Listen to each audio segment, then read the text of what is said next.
বর্তমানে চলছে কোটা আন্দোলন। কোটা আন্দোলনের প্রভাব বর্তমানে এইচএসসি পরীক্ষার উপরে পড়বে কিনা, এই প্রশ্নটা আমাদেরকে অনেক শিক্ষার্থী করেছো। আমি এই ব্যাপারে তোমাদেরকে কিছু কথা বলি, শোনো।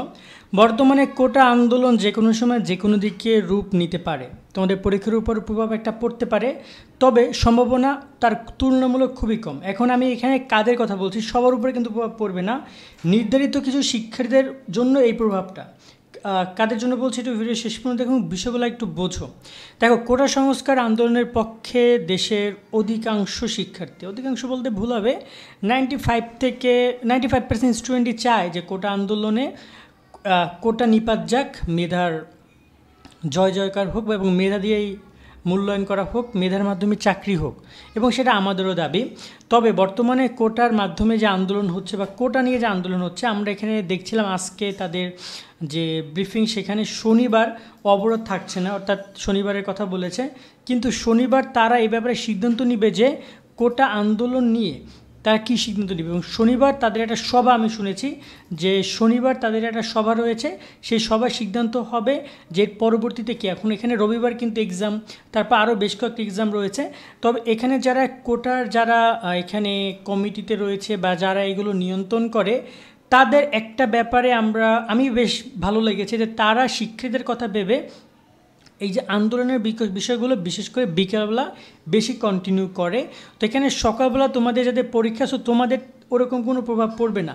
তবে একটা কথা বলতে চাই যে ঢাকায় যারা রয়েছো, ঢাকার ক্ষেত্রে ঢাকায় তোমরা যারা রয়েছো, তোমরা ঢাকা এবং বিভাগীয় অঞ্চল যেমন চট্টগ্রামেও কিন্তু এখানে আজকে আন্দোলন হয়েছে বা গতকালকে সেখানে ঝামেলা হয়েছে, কুমিল্লায় ঝামেলা হয়েছে, বিভিন্ন জায়গায় যে ঝামেলাগুলো হচ্ছে, এ কারণে রাস্তাঘাটে একটা আন্দোলন মানে যানজটের শিকার হইতে পারো তোমরা।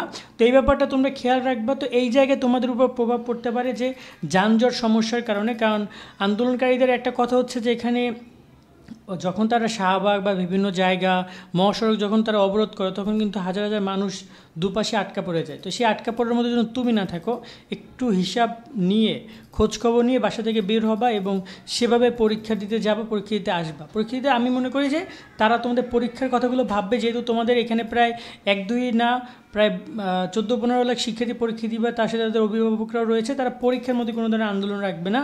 পরীক্ষার দিনগুলো বাদেই তারা আন্দোলন করবে বা যেটা করা তারা করবে, বা পরীক্ষার সময়টা বাদে।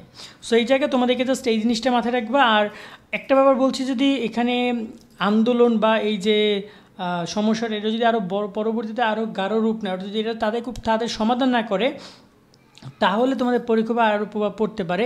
কারণ এখনও অনেকগুলো পরীক্ষা, এখনও প্রায় 20 থেকে 30 দিন, টানা 1 মাস পরীক্ষা চলবে এখনও। যদি তারপরে কোনো ধরনের সমস্যা হয়, তখন কিন্তু দেখা যায় যে দেশের মধ্যে যদি একটা অস্থিতিশীল পরিস্থিতি হয়, কারণ ছাত্র সমাজ দেশ সবচেয়ে বড় একটি ইউনিট বলতে পারো। তো এই জায়গায় সেই বিষয়গুলো তো রয়েছে। যদি কোনো, আমরা চাই না যে এটা তাড়াতাড়ি সমাধান হয়ে যাক, আমরা চাই এটা তাদের সমাধান হয়ে যাক এবং কোটাটা বাদ দিয়ে, এবং আন্দোলনকারী যে দাবিটা করেছে এক দাবি যে কোটাটা বাদ দিয়ে তারা হচ্ছে যে সংস্কার করে শিক্ষার্থীদের জন্য স্বাভাবিক পরিবেশে ফিরে যায়, সেটা আমাদের কথা। এবং তোমাদের পরীক্ষার্থীদেরকে একটা কথা বলবো যে এই বিষয়গুলো বাদ দিয়ে তোমরা পড়াশোনা কন্টিনিউ করো, কারণ যারা আন্দোলন করা তারা করতেছে। আমি ফেসবুক গ্রুপগুলো দেখছিলাম, সব জায়গায় এই বিষয় নিয়ে অনেক শিক্ষার্থীরা লেখালেখি করছে, কাজ করছে। তাদেরকে বলবো যে এই বিষয়গুলো তোমরা করো, ঠিক আছে, বাট পড়াশোনাটা আগে, এই জিনিসটা মাথায় রেখো, কেমন? আজকের মতো আমরা এখানে বিদায় নিচ্ছি। সকলে অনেক অনেক ভালো থাকবা। আল্লাহ হাফেজ।